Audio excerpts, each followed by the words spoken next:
তীব্র তাপপ্রবাহ শেষে আসছে শক্তিশালী বৃষ্টিবলয়। পুড়ছে আকাশ, বইছে লু হাওয়া। এমনই এক কঠিন সময়ে প্রকৃতির রুদ্ররূপ শান্ত হওয়ার ইঙ্গিত পাওয়া যাচ্ছে।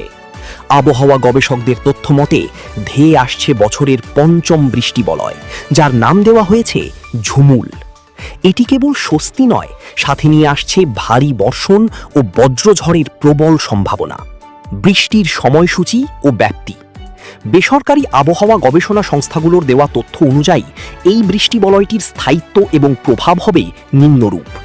প্রাথমিক আভাস: মূল বৃষ্টিবলয় আসার আগেই 25 এপ্রিল থেকে দেশের বিভিন্ন স্থানে বিক্ষিপ্ত কালবৈশাখী ও বজ্রবৃষ্টি শুরু হতে পারে। মূল সময়কাল: 26 এপ্রিল থেকে 7 মে পর্যন্ত দেশের প্রায় 70 থেকে 90% এলাকায় বৃষ্টির সম্ভাবনা রয়েছে। সবচেয়ে সক্রিয় সময়: 28 এপ্রিল থেকে 2 মে পর্যন্ত বৃষ্টির তীব্রতা সবচেয়ে বেশি থাকবে।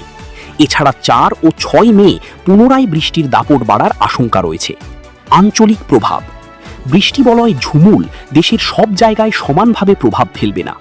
সর্বোচ্চ প্রভাব: ঢাকা ও সিলেট বিভাগে বৃষ্টির দাপট থাকবে সবচেয়ে বেশি।